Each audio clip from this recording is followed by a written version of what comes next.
इन्हीं मान्यताओं के सामने नहीं है जवाब कुरान वालों के पास। मैंने कयामत तक समय दिया ही नहीं, जवाब नहीं है इन बाइबल वालों के पास। मैंने कयामत तक समय दिया है इन लोगों को कि हो सके तो लाओ जवाब।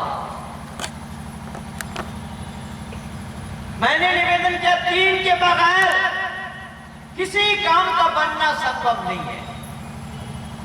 3 अनादि तत्व हैं, 3 अनादि काल से हैं, तीनों का बनाने वाला नहीं है। परमात्मा अनादि है, जीवात्मा भी अनादि है, और प्रकृति भी अनादि है।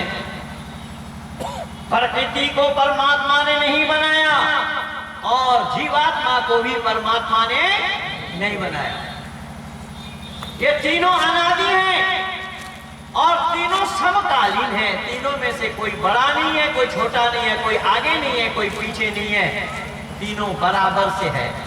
अब इसमें कुरान और बाइबल कहाँ धोखा खाया हुआ है। आइए, मैं किसी कमरे के अंदर में बैठ करके बोल नहीं रहा हूं, मैं भरी सभा में बोल रहा हूं, मंच पे बोल रहा हूं, माइक पे बोल रहा हूं, सब बातें रिकॉर्डिंग हो रही है। और अगर इन लोगों के पास जवाब है तो अरुण जी के पास भेज दे जवाब, मैं समय दे रहा हूं। और अगर उन लोगों के तरफ से कोई इस तरीके का डिबेट रखना चाहते हैं तो उसमें भी बंदा हाजिर है, उसमें भी हमारा वेद प्रचार समिति हाजिर है। वेद प्रचार समिति से संपर्क करें और वेद में ये जो बात कही जा रही है, वेद से ये सही है या वो जो मानते हैं वो सही है, उसकी पड़ताल हो जाए। शब्द पर ध्यान देना कि ये 3 चीजें अनादि हैं। फिर दोहरा रहा हूं मैं, परमात्मा अनादि है, जीवात्मा अनादि है और प्रकृति अनादि है। प्रकृति का बनाने वाला परमात्मा नहीं है, जीवात्मा का बनाने वाला भी परमात्मा नहीं है। वेद कहता सूर्य चंद्रमा सौधाता यथा पूर्वम कल्पयत्, जो पहले भी था अब भी है और आगे भी रहेगा। इसके अंदर में किसी प्रकार का कोई भी परिवर्तन का आना संभव नहीं। तीनों में भेद यह है कि परमात्मा ज्ञान में परिपूर्ण है और प्रकृति ज्ञान शून्य है। जीवात्मा में कुछ ज्ञान है और कुछ अज्ञानता है। जीवात्मा अपनी अज्ञानता को दूर करने के लिए और ज्ञानवान बनने के लिए परमात्मा का सानिध्य लाभ करना चाहता है। इसलिए ये तीनों समकालीन हैं, तीनों बराबर से हैं, तीनों में से कोई आगे नहीं है, कोई पीछे नहीं है, कोई छोटा नहीं है और कोई बड़ा भी नहीं है। तीनों अपने अपने जगह में परिपूर्ण हैं। तो बाइबल वालों ने क्या बोला कि मरियम ने कही मैं कुमारी हूं, मेरे पेट में बच्चा हो जाए, ये तो असंभव बात है। कोई पुरुष मेरे शरीर में हाथ तक नहीं लगाया, मेरा कुमारी होना कैसे संभव होगा। गैब्राइल ने कहा अल्लाह के नजदीक असंभव नाम का कोई शब्द नहीं है। यहोवा जो चाहते हैं सो होता है, जो चाहेंगे सो करेंगे। अब वेद कहता है जो चाहे परमात्मा वो उसका होना संभव नहीं है, क्योंकि परमात्मा की चाह नहीं होती। शब्द पर ध्यान देना, चाह उसकी होती है जो अभाव होगा जिसके पास। जैसे मनीषी के पास एक अच्छी सी मोबाइल है और मेरी चाह है कि इस मोबाइल को मैं ले लूं, ये मोबाइल मेरे पास हो, ये मोबाइल मुझे चाहिए। ये अभाव है और अभाव जहां हो वहां चाह है, जहां अभाव नहीं है वहां चाह भी। अरे बोलो तो सही, ये विचार और कहीं मिलना नहीं है, ना किसी के पास से मिलना है यार। हेलो, हाँ। इसलिए परमात्मा इन सब चीजों से दूर है। परमात्मा की चाह नहीं होती, परमात्मा खुश नहीं होते, परमात्मा संतुष्ट नहीं होते, क्योंकि असंतुष्ट का भी कोई सवाल ही पैदा नहीं होता, क्योंकि वह परमात्मा निर्विकार है। जिसके अंदर में किसी प्रकार का कोई भी विकार न आवे। तो तीनों है कब से? बोले बराबर से है, समकालीन है। तो जब अल्लाह ने कहा, गॉड ने कहा हो जा और हो गया, तो होने के लिए तीन कारण है। जैसा कुम्हार, मिट्टी और चाक, इन तीनों में से एक को हटाइए, देखिए सामान बन सकता है या नहीं? बनाने वाला कुम्हार है और उसके पास मिट्टी भी है, लेकिन बनाने के लिए उसके पास चाक नहीं है जिस पर रख करके वो बनावे। सामान बन जाएगा? बंधु जल्दी बोलना। अब कुम्हार है और चाक है, मिट्टी ना हो तो सामान का बनना संभव होगा? तब भी नहीं होगा। अब अंदाजा लगाना, मिट्टी है और चाक है किंतु बनाने वाला कुम्हार नहीं, बन जाएगा सामान? नहीं होगा। यहाँ बाजार में जा करके देखिए, दुकानदार बैठे हैं, दुकान में खरीदार है और दुकान में सामान है। इन तीनों में से को हटाइए, देखिए काम चलता है कि नहीं? दुकानदार बैठा है, सामान भरे पड़े हैं, कोई खरीदार नहीं चढ़ा दुकान पर, दुकानदारी हो जाएगी? अब दुकान में खरीदार पहुंच गया, दुकानदार बैठे हैं, लेकिन बेचने के लिए सामान नहीं है, वो ठन गोपाल है, हो जाएगी दुकानदारी? नहीं हो पाएगी। दुकान में सामान भरा पड़ा है, खरीदार पहुंच गया, पर बेचने वाला दुकानदार न हो तो दुकानदारी हो जाएगी? इसी का इनाम ईश्वर, प्रकृति और जीव है। परमात्मा पहले से था, अब भी है और आगे भी रहेगा। जीवात्मा भी पहले से था, अब भी और आगे भी रहेगा, क्योंकि सोल इज नॉट डेथेबल नेवर। आत्मा की मौत नहीं होती, आत्मा मरती नहीं है, आत्मा की मौत नहीं होती। तो यह आत्मा पहले से था, अब भी है और आगे भी रहेगा। प्रकृति पहले से था, अब भी है और आगे भी रहेगा। केवल प्रकृति में परिवर्तन होता है, उसमें चेंजिंग है, लेकिन परमात्मा में चेंजिंग नहीं है। एक बीज है, उसको लगाएंगे, पौधा बनेगा, बड़ा होगा पेड़, उस पेड़ को काटेंगे लकड़ी, कहीं बुरादा, कहीं टेबल, कहीं कुर्सी, कहीं तख्ता, कहीं तख्ती, नाम बदलता जाएगा। चूल्हा के पास ले जाएंगे ईंधन, यज्ञशाला के पास ले आएंगे समिधा, नाम बदलता। जलाएंगे, कहीं कोयला है, कहीं धुआं है। प्रकृति में बदलाव, किंतु परमात्मा में बदलाव नहीं है। तो गॉड ने चाहा, उसकी चाह हुई, इसीलिए कुमारी के पेट से संतान को उत्पत्ति कर दिया, जिसका जन्मदिन आज संपूर्ण विश्व के आंगन में मानव कहलाने वाले मना रहे हैं। अच्छा बंधु, मैं आप लोगों से ये पूछता हूँ, एक कुमारी के पेट से बच्चा होना संभव है? नहीं। भाई पीछे उधर वाले नहीं बोलते, शायद उनके पास हो, इसलिए तो बोल नहीं रहे हैं।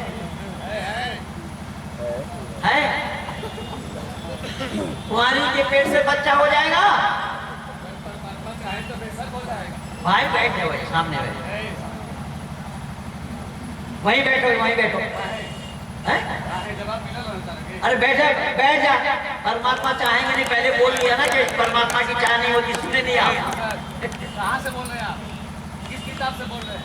बैठो, वहाँ चाहे बैठ, डिस्टर्ब मत कर, मैं बोल रहा हूँ, बैठो, बैठ जाओ वहीं कुछ। बैठा हो जाता जब पागल लगे। किस किताब से बोल रहे हैं? तोहरे कम तुर दे। तो कुछ भी हो सकता है, दुनिया का मालिक है वो। अरे दुनिया का मालिक है, वो पागल थोड़ा ही है, सब काम उसकी व्यवस्था के हिसाब से होता है। अब देखिए, यही से मैं प्रमाण दे रहा हूँ, यहाँ पर जितने भी लोग बैठे हैं, यहाँ से कोई मनमानी अपनी इच्छा के अनुसार कपड़ा उतार सकते हैं? जरा जल्दी बोलना। नहीं। कपड़ा उतारना संभव होगा? नहीं। कपड़ा कोई उतार दे, उसको क्या कहा जाएगा? पागल कहा जाएगा। इसलिए सब काम व्यवस्था के अनुसार है, पर परमात्मा का कोई काम व्यवस्था के खिलाफ नहीं है। परमात्मा का कोई काम व्यवस्था के विरुद्ध नहीं होगा। वो चाहने पर होना संभव नहीं है। पहली बात मैं बता दिया था कि इसकी चाह होती नहीं है। चाह अभाव का कारण है, चाह अभाव को दर्शाता है। इसलिए पढ़े लिखे लोग इस पर विचार करें, चिंतन करें। आप लोगों ने कहा कि कुमारी के पेट से बच्चा होना संभव नहीं है, क्या कहा ना? हाँ। तो कुंती गर्भवती कैसे हो गई? है क्या ये सत्य है? हाँ, कर्ण को पैदा करने के लिए कुंती गर्भवती हुई थी। कर्ण का जन्म देना बिना पाप का ये सत्य है?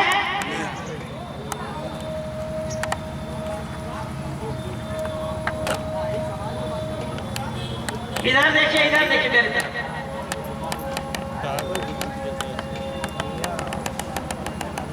क्या कुंती का गर्भवती होना संभव है? नहीं है। नहीं है, क्योंकि ये सृष्टि नियम विरुद्ध है। परमात्मा का कोई भी काम सृष्टि नियम विरुद्ध नहीं होगा। कल रात में मैं बताया था, सूरज कोई चाहे पश्चिम से उगे तो होना संभव नहीं है। सूरज पश्चिम से निकलना संभव नहीं है। ईश्वर चाहेगा नहीं, ईश्वर का काम नहीं है उल्टा सीधा करना। सीधा ही सीधा होगा, वो परमात्मा का काम उल्टा होगा। इसलिए याद रखिएगा, परमात्मा का काम सब निजाम से होता है, सिस्टम से होता है, हिसाब से होता है। बिना हिसाब का कोई भी काम नहीं होता। एक दिन कितने घंटे में दिन पूरा होता है? बंधु जरा जल्दी बोलिए। 24 घंटे। 24 घंटे में। कोई कहे कि 23 घंटा में एक दिन हो जाएगा। ईश्वर अगर चाहेंगे तो संभव ही नहीं है। इसलिए पढ़े लिखे लोग ही समझ सकते हैं। अपढ़ क्या समझेगा भला? जो अकल पर दखल नहीं देते हैं उनके पास समझदारी है कहाँ? मेरी एक पुस्तक है, बेचारे ने जवाब देकर फंसाया इस्लाम को। एक पुस्तक और है, अकल पर दखल न देने वाले धर्म और मजहब के भेद को क्या जानते? यही सब तो भेद है। अब छोड़िए, मैं यहीं से प्रमाण दे रहा हूं। मैं बोल रहा हूं और आप लोग सुन रहे हैं। और ये जगह, इन तीनों में से को हटाइए, देखिए काम चलता है। मैं सुनाने के लिए आ गया आपके नगर में, और आप नगरवासी सुनने के लिए ना आते होते तो मेरे लिए सुनाना संभव था? आप लोग सुनने के लिए आए, मैं सुनाने के लिए आया। ये जगह अगर निर्धारित न हुई होती तो बताइए पूरे गांव में हम लोग चक्कर काटते कि नहीं काटते? अरे आप लोग सुनने के लिए आए, जगह निर्धारित है। महेंद्र पाल सुनाने के लिए नहीं आया, क्या सुनना संभव था? यहाँ पर भी वही तीन बातें हैं।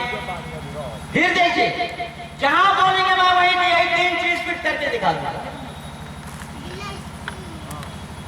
ये अभी अजान हम सुन रहे थे। नमाज पढ़ने में भी तीन चीजें हैं। नमाज पढ़ने वाला, जिनके लिए नमाज पढ़ी जावे, अल्लाह और नमाज पढ़ने का स्थान, वहां भी तीन चीज मौजूद है। पूजा करने गए मंदिर में, पूजा के लिए साधन भी तीन ही हैं। पूजा करने वाला, जिसकी पूजा हो, और पूजा की सामग्री। इन तीन के बगैर काम चलेगा क्या? क्या ख्याल है आप लोगों का? तीन के बगैर काम का चलना संभव नहीं है, जिसको वेद कहता है ओम द्वा सुपर्णा सयूजा सखाया समानम वृक्षम परिसस्वजाते तयोरन्यः परम स्वादवती अनश्नन्यो अभिचाक्षिति। ईश्वर, प्रकृति और जीव, ये तीनों का मिलान कैसा है कि तीनों का मिलान बराबर से है, समकालीन है।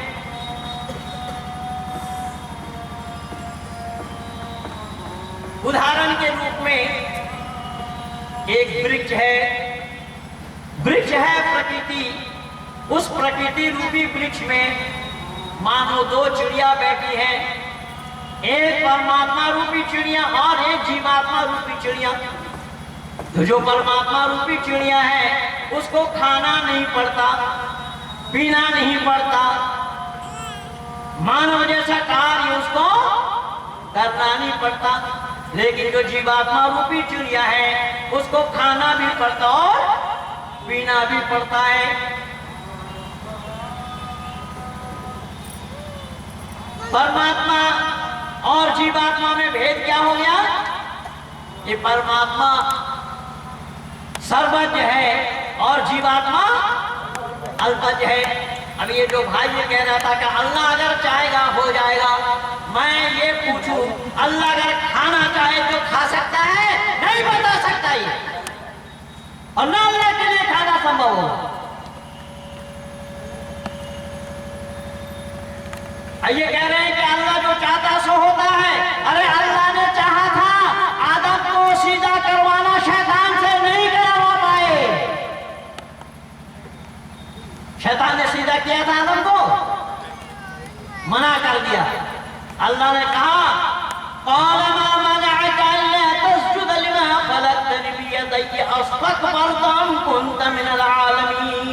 क्यों कर इनकार हुआ? तुझे किसने मना किया इसको सीधा करने से, जिसको बनाया मैंने अपने दोनों हाथों से। अल्लाह खुद कह रहे हैं इस बात को। अल्लाह ने कहा शैतान को, इब्लीस को सीधा करो, किसको? आदम को। लेकिन आदम को सीधा इब्लीस ने नहीं किया। फिर अल्लाह जो चाहता है सो हो जाएगा। कैसे हो जाएगा? अल्लाह ने आदम को भी कहा कि इस जन्नत के बगीचे में खूब घूमना, जो मन में आवे खाना, जहां मन में आवे जाना, जो कुछ करना। लेकिन बीच में जो ये पेड़ लगे हुए हैं, इस पेड़ का फल को मत खाना। लेकिन कहने के बावजूद भी अल्लाह उस फल को खाने से आदम को रोक नहीं पाए। फिर अल्लाह जो चाहता सो हो जाएगा। कैसे हो जाएगा? फल को खाने के लिए मना किया था, उसी फल को आदम अकेला नहीं खाया, पति पत्नी दोनों ने मिलकर के खाया। फिर अल्लाह को चाहा था, रोक कैसे नहीं पाए? फिर ये कहना कहां संभव होगा? अल्लाह जो चाहेगा सो हो जाएगा।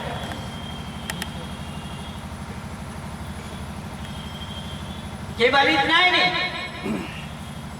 मैं निवेदन करने लगा हूं कि दुनिया वालों ने सच्चाई को जानने का प्रयास नहीं किया। दीन के बगैर किसी चीज का बनना संभव नहीं है।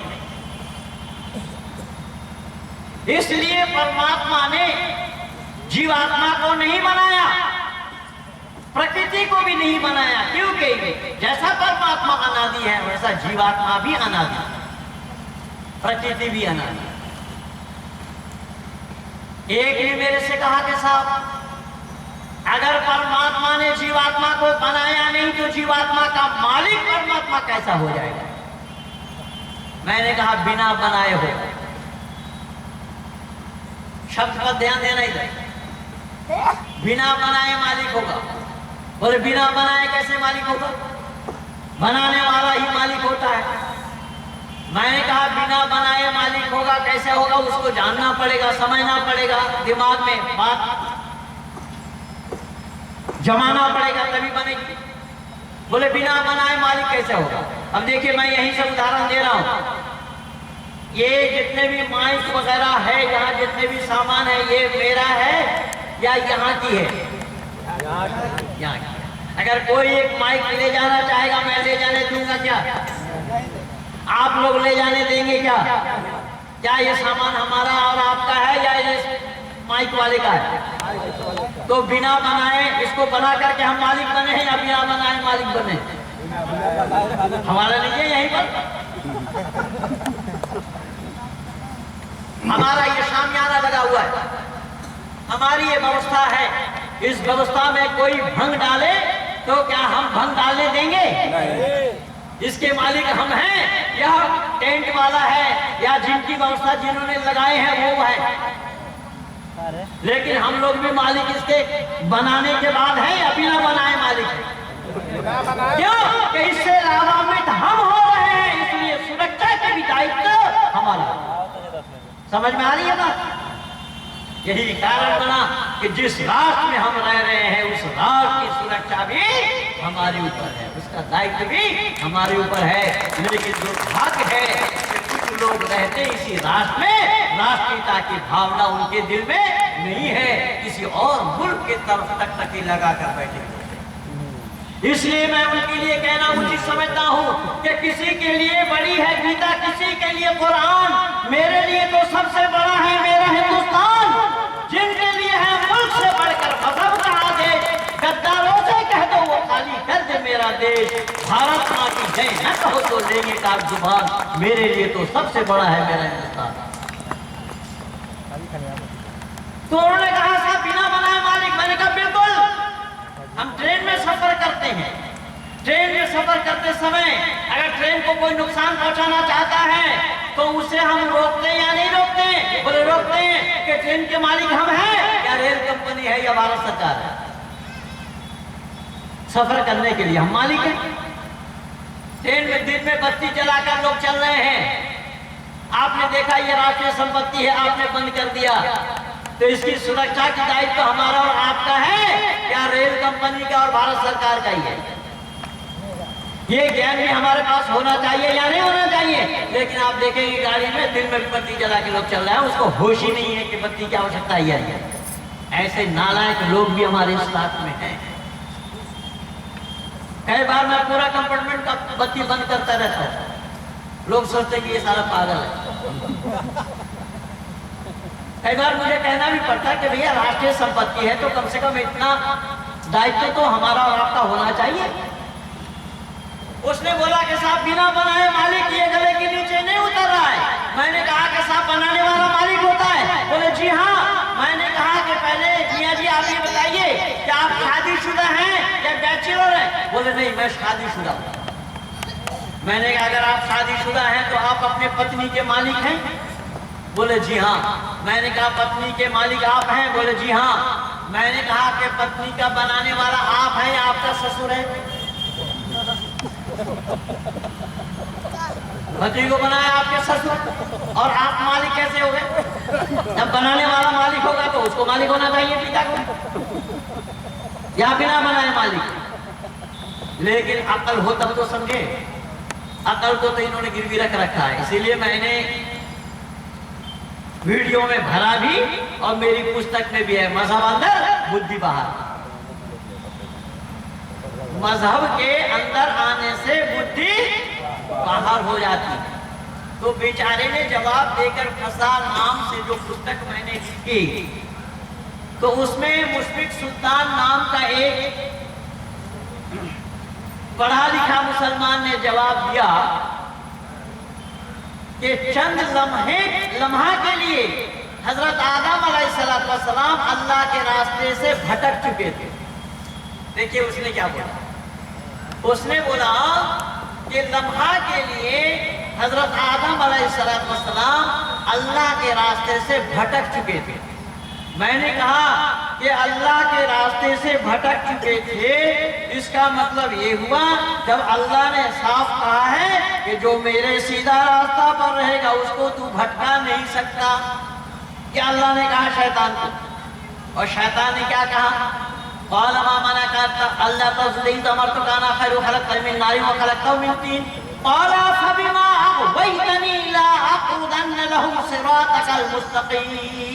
शैतान ने अल्लाह से कहा मैं उसी को ही भटकाऊंगा, उसी को ही गुमराह करूंगा, जो तेरा सीधा रास्ता पर रहेगा उसको मैं गुमराह करूंगा, उसको दाएं से बाएं से आगे से और पीछे से मैं भटकाऊंगा। अल्लाह रोक नहीं पाए, भटका ही तक होगा।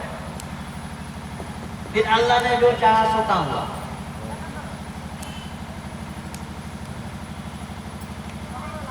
इसलिए बंदों, दिमाग की जरूरत है।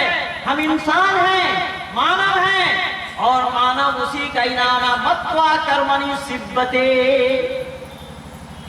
जो विचार पूर्वक काम करे, जो विचारशील है, दिमाग से काम ले, बुद्धि पूर्वक काम करे, उसका नाम मानव है। और जो बुद्धि पर ताला डाले, बुद्धि को ताकर उठा कर रख दे, वो मानव के दायरे में नहीं आ सकते। इसीलिए हमें मननशील होना पड़ेगा। मानव का परिभाषा लिखते हुए आर्य समाज के संस्थापक ऋषिवर देवदयानंद ने अपने अमर ग्रंथ सत्ता प्रकाश के अंतिम में स्वमंतव्य प्रकाश में लिखते हैं, मनुष्य उसी को कहना जो मननशील होकर अन्यों के सुख दुख लाभ और हानि का समझने वाला हो, जो अन्यायकारी राजा बलवान से न डरे। शब्द ध्यान देना, ऋषि दयानंद मानव का परिभाषा क्या लिख रहे हैं? जो अन्यायकारी राजा बलवान से न डरे और निर्धन धर्मात्मा से डरे, उनके साथ प्रियाचरण करें और उनकी उन्नति के तरफ ध्यान रखें। वो निर्धन धर्मात्मा गुण रहित क्यों न हो, उनके साथ प्रियाचरण करना ये मनुष्यपन का काम है। और ऋषि दयानंद कह रहे हैं, इस मनुष्यपन धर्म को निभाने के लिए कोई इस उंगली का पलीता बना करके इसमें अगर तिल्ली भी लगा दे, फिर भी न्याय पथ से कभी भी विचलित नहीं होना चाहिए। वो है मनुष्य। समझ में आ रही है बात? को मनुष्य के बाद हाथ पांव आंख कान नाक रखने से मनुष्य नहीं है। मनुष्य एक दायित्व का नाम है, एक कर्तव्य पालन करने वाले का नाम है। मानव हाथ पांव वाला मानव नहीं है। इसलिए हमारे शास्त्रकारों ने कहा, आहार निद्रा भय में तो सामान्य में पशुवी नर नाम धर्म ही देशाम अधिको विशेषो धर्म नहीं ना पशु भी समान। देखिए, आहार निद्रा है और मैथुन, ये चार चीज मनुष्य मात्र के अंदर में है और पशुओं के अंदर में भी है। हम आहार करते हैं, पशुओं को भी चारा डालना पड़ता है। हम निद्रा जाते हैं, पशुओं को भी सोते हुए देखते हैं। भय इंसान को है और पशुओं को भी डर है। सेक्स पावर, संतान उत्पत्ति करने की क्षमता मनुष्य में है और पशुओं में भी है। लेकिन मनुष्य के साथ जुड़ा हुआ है धर्म। जो उस धर्म का पालन करता है वो मनुष्य कहलाता है। जो धर्म का पालन नहीं करता वो मनुष्य कहलाने के हकदार नहीं है। इसलिए मनुष्य ही केवल जानता है कौन मेरी माँ है, कौन मेरे पिता हैं, कौन मेरे भाई हैं, कौन मेरे अपने हैं, कौन इगाना है, कौन बिगाना है, कौन अपना है, कौन पराया है। ये केवल मनुष्य ही जानता है। क्या आपके बलिया जिला का पशु भी जानता है इस बात को? नहीं। यूपी वाला पशु नहीं। किसी भी देश का पशु नहीं जानेगा, क्योंकि पशुओं के लिए यह है ही नहीं है। अगर ये हुआ होता उसका नाम पशु नहीं पड़ता, क्योंकि पशु उसी का ही नाम है। पश्यति सा पशु हो जो केवल देखता है, जिसके पास मेरी माँ और बहन का कोई ज्ञान नहीं है, उसका नाम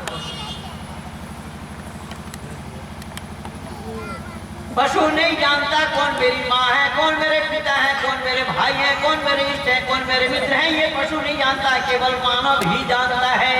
और मानव इस बात को जान करके अगर पशुवत आचरण करे तो बतलाइए कि वो मनुष्य कहलाने के हकदार बनेंगे क्या? हमारे शास्त्रकारों ने यही कहा कि मनुष्य में और पशु में अंतर यही है।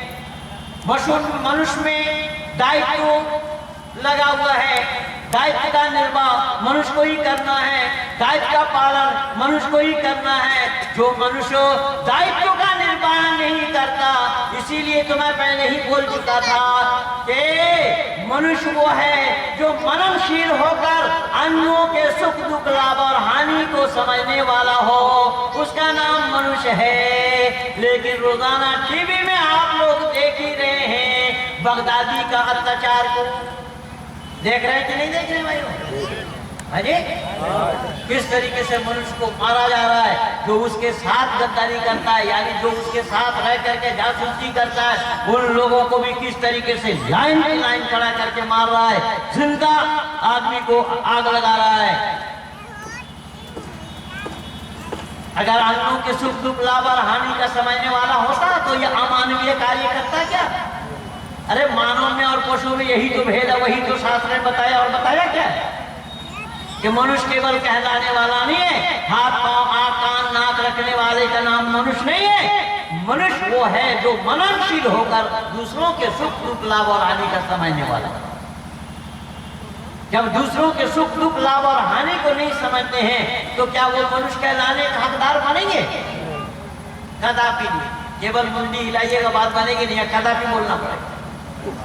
कदापि बनने वाला नहीं, क्योंकि मनुष्य बनने के लिए सारा दायित्व है, ये सारा कर्तव्य है। इसीलिए बंधुओं याद रखना, जैसा बोलने वाला वक्ता को विद्वान होना जरूरी है, वैसा सुनने वाले श्रोताओं को बुद्धिमान होना जरूरी है। अगर आप बुद्धि को घर छोड़ आए हैं, बुद्धि से पैदल चल रहे हैं, ये बात दिमाग में घर करने वाली केवल इतना ही नहीं, मैं और बता रहा हूं। देखिए, बोलने के लिए केवल 1.5 से 2 साल का समय लगता है। बोलने के लिए कितना समय लगता है? 1.5 से 2 साल। जब बच्चा पैदा हुआ, जन्म के दिन से लेकर के बच्चा 1.5 या 2 साल के अंदर में बच्चा बोलने लगता है। ठीक है या गलत? समझ गए या नहीं? समझ गए। बच्चे को बोलने के लिए जन्म से लेकर के 1.5 या 2 साल लगता है बोलने के लिए, किंतु क्या बोलना है उसको सीखने के लिए पूरी जिंदगी लगानी पड़ती है। सभा में आकर के वितंडा करना ये इंसान का काम तो नहीं है। इसलिए याद रखिएगा, बोलने के लिए तो समय 2 साल लगा, क्या बोलना है उसको जानने के लिए, सीखने के लिए पूरी जिंदगी लगानी पड़ती है। और पूरी जिंदगी लगा करके भी वो नहीं जान पाता, नहीं सीख पाता कि क्या बोलना है। जहां नहीं बोलना है वहां बोलना है, जो नहीं बोलना है वही बोलना है, तो सीखा क्या क्या? इसलिए वो मनुष्य कोटि में भी नहीं है, मनुष्य के दायरे में भी नहीं आएंगे। यही तो कारण बना, ये सारा का सारा दायित्व परमात्मा ने मनुष्य को दिया है, मानव को दिया है। इसलिए हमारा नाम मानव पड़ा। हमें मननशील होना पड़ेगा, हमें बुद्धि से काम लेना होगा। परमात्मा ने हमें अक्ल सलीम अता फरमाया है, उस अकल से हमें काम लेना पड़ेगा, तभी हम मानव कहलाने के हकदार बनेंगे। अगर हमने अकल से काम नहीं लिया, अकल को ताक पर रख दिया उठाकर, तो हम मानव कहलाने के अधिकारी नहीं बन सकते। इसलिए बंधु याद रखना, मानव बनने के लिए मानव के ऊपर यह सारा दायित्व है, ये सारा दारो मदार मनुष्य के लिए। इसीलिए मनुष्य के लिए है धर्म, पशु पक्षियों के लिए नहीं है। पशु नहीं जानता कि मेरी माँ कौन है, अगर जानता है तो मनुष्य जानता है कि मेरी माँ कौन है। अच्छा बंधु, जरा विचार करना कि माँ के साथ अगर मनुष्य पशु जैसा वही व्यवहार करे तो उसको क्या कहेंगे आप? हैं? उसको यही कहेंगे, कह रहे ये तो जानवर है। क्या बोलेंगे? अरे ये तो जानवर है, क्योंकि उसने आचरण जानवरवत किया है। जो इंसान वाला आचरण नहीं है। इसीलिए तो शास्त्रकारों ने कहा, धर्मे नहीं ना पशु भी समाना। जो धर्म को छोड़ देता है, धर्म से अलग होता है, धर्म से हीन हो जाता है, वो पशु के समान है। इसलिए बंधु याद रखना, दुर्भाग्य है कि हमने सच्चाई को जानने का प्रयास किया। कई बार देखेंगे जब हम और आप सड़क चलते हैं, जीटी रोड से चलते हैं, लंबी सड़क से चलते हैं, तो सड़क के किनारे कई जगह एक बोर्ड लगा हुआ देखते हैं। इस बोर्ड में लिखा है धर्म कांटा। देखा आप लोगों ने कहीं? धर्म कांटा। लेकिन बंधुओं, जिम्मेदारी के साथ मुझे बताना, क्या वहां पर यह लिखा है कि हिंदू धर्म कांटा, इस्लाम धर्म कांटा, ईसाई धर्म कांटा, बौद्ध धर्म कांटा, जैन धर्म कांटा? नहीं, केवल धर्म कांटा। उस धर्म कांटा से तात्पर्य क्या है? उस धर्म कांटा से मुराद क्या है? कि वहां पर एक पल्ला रखा है, एक मीटर रखा है, एक मीजान रखा है, एक तराजू रखा है, जिसमें 100-200 टन तक वजन करने की कैपेसिटी है। एक गाड़ी में 2 टन वजन है। आपने कहीं गाड़ी को तौला, कांटा ने गाड़ी का वजन 2 टन बताया। उसी 2 टन वजन वाली गाड़ी को कोई हिंदू ड्राइवर चला करके कांटा पर चढ़ाएगा, कांटा कितना वजन बदलाएगा? बंदो जल्दी बोल। 2 टन। अरे जरा जोर से बोलिए ना, कस के बोलिए। 2 ही टन बताएगा। 55 किलो जितना डर करके क्यों बोल रहे? सत्य को स्वीकार करने के लिए डरना किन बातों है?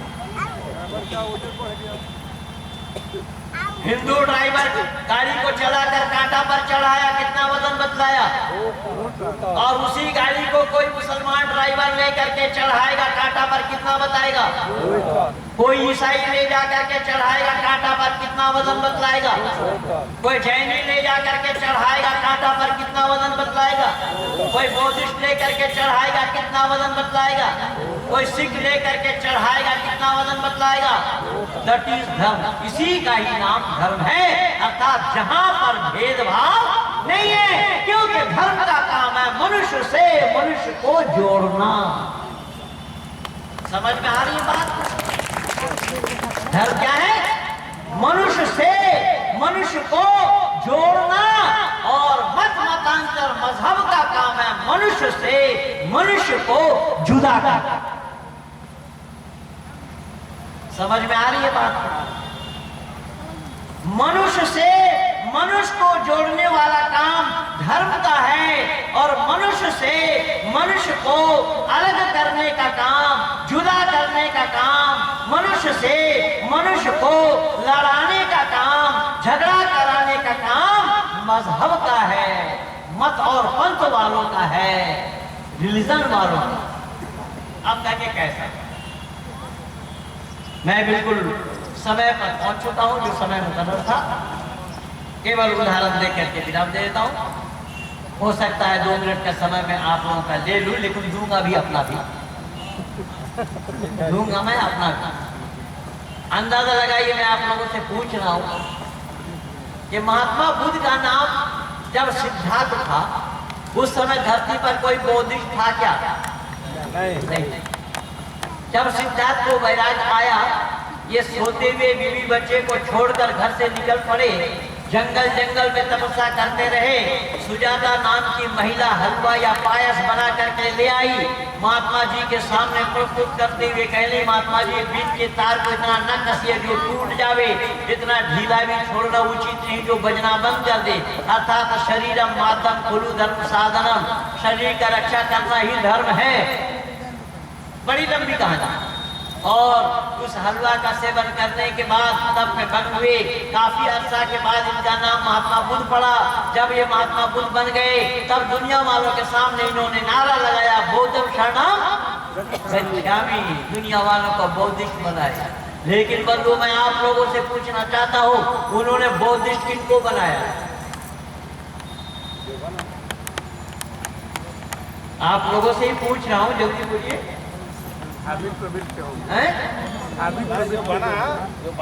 जो बना उसी को बौद्ध बनाया, जो नहीं बना तो कैसे मानव को बनाया। में आप भी अपने शरीर के हिसाब से बुद्धि रखते। जो धार्मिक प्रवृत्ति का होगा उसी को बनाया होगा। जितना मोटा शरीर है उतनी मोटी बुद्धि है। मानव को बनाया, मैं कहाँ पूछ रहा हूँ कि उसने गाय भैंस को बनाया था, लेकिन वहां मैं वही तो जानना चाहता हूँ कि जिसको उन्होंने बौद्धिक बनाया वो पहले क्या था, जिसको बौद्धिक बनाया गया।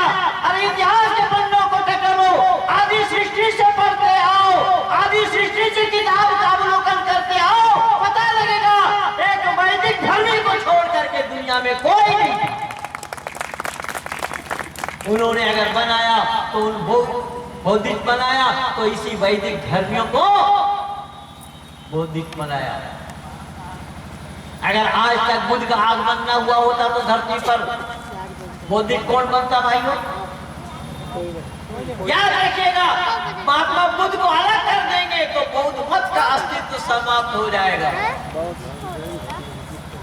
उसके अस्तित्व नहीं रहेंगे। ठीक यही प्रमाण है जिनका जन्मदिन आज मना रहे हैं लोग। हजरत ईसा मसीह अगर धरती पर नहीं आते होते तो ईसाई धरती पर कौन कहलाने वाला होता? ईसाई कहलाने वाला कोई होता? ईसा को हटा देंगे, ईसाई मत खाली हो जाएगा।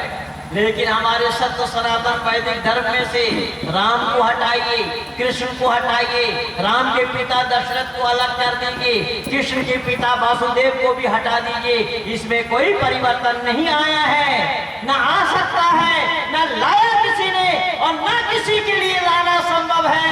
यही है वो धर्म, मनुष्य मात्र का सत्य सनातन वैदिक धर्म, जो पहले भी था, अब भी है और आगे भी रहेगा। इसमें कोई परिवर्तन नहीं आना। लेकिन ये जितने भी मत और पंथ वाले हैं, इनके जन्मदाता को आप हटा देंगे, मत और पंथ का अस्तित्व समाप्त हो जाएगा। समझ में आ रही है बात? इसलिए मैं निवेदन करने लगा हूं कि सत्य को धारण करने में और असत्य को छोड़ने में सर्वदा उद्यत रहना चाहिए। ये हमारा आर्य समाज का चौथा नियम है। इसलिए मैं अपने भाई बंधुओं को ये निमंत्रण दे करके जा रहा हूं कि हम मनुष्य कहलाने वाले तब बनेंगे जब हम सत्य को स्वीकार करेंगे। ये मनुष्य का काम है, किसी पशु का काम नहीं। अगर सत्य को कोई स्वीकार करना चाहता है तो यह वेद प्रचार समिति का मंच आपके स्वागत के लिए हाथ बढ़ाए हुए है। आए कोई अपने दिल में जगह रखते हुए हमारे साथ अगर मिलना चाहते हैं, केवल सत्य को जानने के लिए, सत्य को स्वीकार करने के लिए, सत्य को अपनाने के लिए, मतांतरों के चंगुल से निकलकर मनुष्य बनने के लिए, तो उनका स्वागत हमारा ये मंच करता है। आप आए तो सही।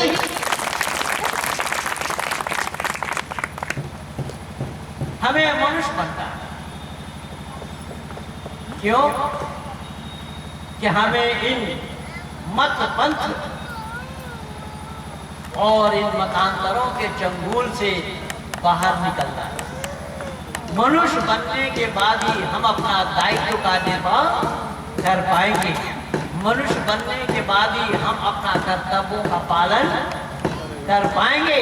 अगर हम मनुष्य नहीं बने तो हमारा जीवन ही वृथा है।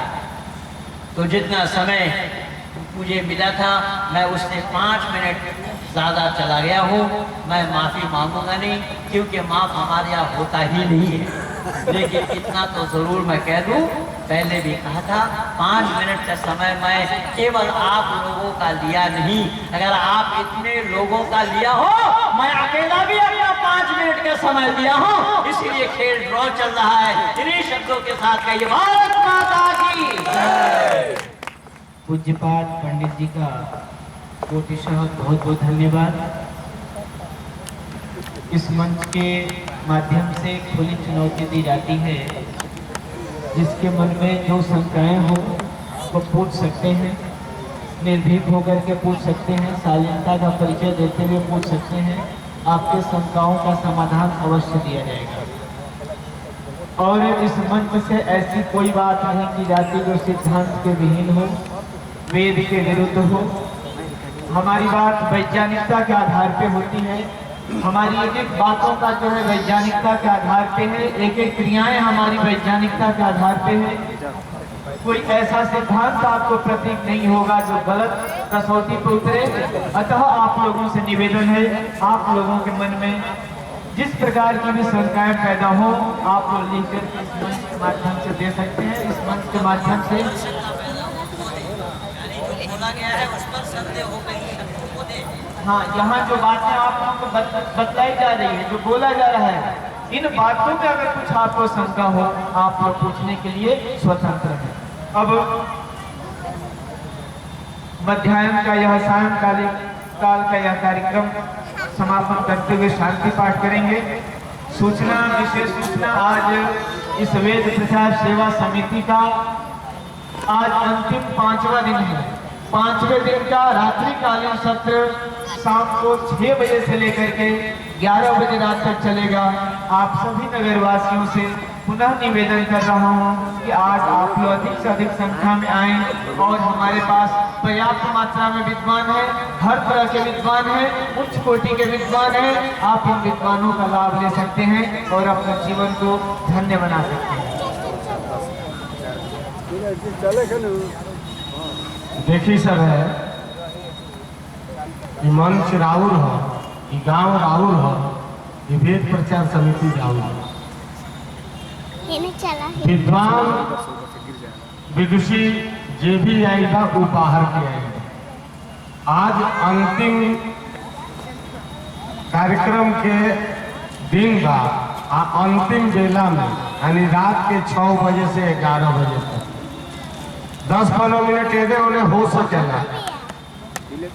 यहाँ से विद्वान जब विदा होके जा तो देश भर में चर्चा करो विद्वान यहाँ से जाके कि हाँ इतना समूह में, इतना भीड़ में हम कहीं और केहू के देखले ना रहे।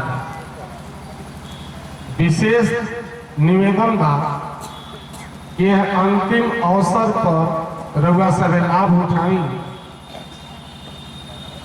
रोज रोज खाई जाता, बनावल जाता, पूजा पाठ कई जाता, सुतल जाता, आराम कई जाता, सब दिन ठीक बा। एक बेरा के और कष्ट बा, बहुत कष्ट सहली। एक बेरा तरी और तपस्या कर ली। 6 बजे पंडाल के भर दी सब है, जितने सुने के बाद सुन ली। 11 बजे तो 10-5 मिनट एना उन्हें रउआ सब जैसन चाह वैसन बढ़ावल घटावल जाई, लेकिन अपन उपस्थिति दर्ज कराई। अभी तक पंडाल भरल नहीं है। हमारा बुझाते नहीं कि पंडाल में बढ़ हो गए कि रउआ सब के मन छोट हो गए।